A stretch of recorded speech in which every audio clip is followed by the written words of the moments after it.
అందరికీ good afternoon అండి. ఓకేనా? సో వెరీ గుడ్ అండి. పిల్లలు బాగా చదవాలా. మెయిన్ ఇంపార్టెంట్ ఏంటంటే మీ పిల్లల భవిష్యత్తు కోసము ఇక్కడ ఒక యువకుడు, ఒక ఉత్సాహవంతుడు, ఆదర్శంగా నిలుస్తూ, ఓకేనా? సో ఈరోజు చూడండి, రైతాంగ కుటుంబం చేసిన వాళ్ళు, రైతు కూలీల పిల్లలు కదా, అదే మధ్యతరగతి సంబంధించిన పిల్లలు ఈరోజు మంచి మంచి హరి నవోదయ కోచింగ్ సెంటర్ వల్ల గురుకులలో సీట్లు వస్తున్నాయి, సైనిక స్కూల్లో సీట్లు వస్తున్నాయి, ఓకేనా? దాని తర్వాత నవోదయలో సీట్లు వస్తున్నాయి. దీనికి కారణం అంటే ఆదరణ మనకి ఎవరు బెస్ట్ ఉన్నారంటే ఆదరణ Hari. So Hari is the best guide of the my also. మీకు అందరికీ ఇట్లా నాకు కూడా హరి అంటే చాలా బాగా ఇష్టం. Hari not only for student but also colleague, ఓకేనా? హరి నాకు స్టూడెంట్ బట్ ఆల్సో కొలీగ్. చాలా మంచి వ్యక్తి.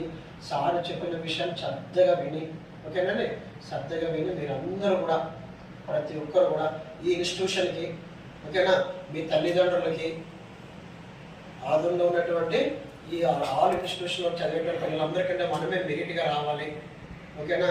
సో వీళ్ళందరిలో మంచి పేరు వస్తారని ఆశిస్తున్నాను. ఇక ఫస్ట్ ఆఫ్ ఆల్ నా పేరు విరూపాక్షి, ఓకేనా? ఆదోని ఆర్ట్స్ అండ్ సైన్స్ కాలేజీలో నేను పొలిటికల్ సైన్స్ లెక్చర్గా పనిచేస్తూ ఉన్నానండి. సో మీతో కలవడం నాకు చాలా ఆనందంగా ఉంది, ఓకేనా? మీతో అందరితో కలవడము నాకు చాలా ఆనందంగా ఉంది. ఎందుకంటే పిల్లలు 5వ తరగతి నుంచి ఇంకా మనం పెద్ద పెద్ద పిల్లలతో క్లాసులు చెప్పిస్తూ ఉంటారు, డిగ్రీ ఇంటర్ కదా, కానీ చిన్న పిల్లలతో హరిసారు మీ అందరికీ ఒక ఎట్లున్నాడంటే యాజ్ ఎ పేరెంట్గా, గురువుగా కదండి, ఒక ఫ్రెండ్లీగా ఇంత బాగోకుంటే మీ అందరి యొక్క బాగోగులు మీ తల్లిదండ్రుల కంటే ఇక్కడే మీరు ఎక్కువగా ఉంటారు. తల్లిదండ్రులు ఉంటే మీరు ఇంటికి స్కూల్కి పోయినా కూడా నైట్ మాత్రమే ఉంటారు. మిగతా మొత్తం కూడా సార్ దగ్గరగా ఉండి సార్ చెప్పిన విషయం బాగా చక్కగా ఉంటుంది. ఎంతోమంది ఇప్పటికీ 15 నవోదయ, 15 సైనిక, సో 60 పైగా గురుకుల సీట్లు సాధించినటువంటి ఆదోనిలో ఏకైక విద్యా సంస్థ ఏదైనా ఉందంటే that is Hari Navodaya coaching centre, ఓకేనండి?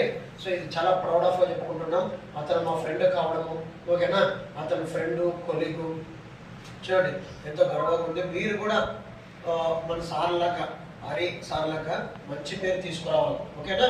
సో అందుకని వివేకానందుని, మదర్ తెరీసాని ఎంతోమంది ఆదర్శంగా తీసుకుని, అబ్దుల్ కలాం ఆదర్శంగా తీసుకుని మీరు కూడా మీ జీవితాల్లో మంచి వెలుగును సంపాదించుకోవాలి.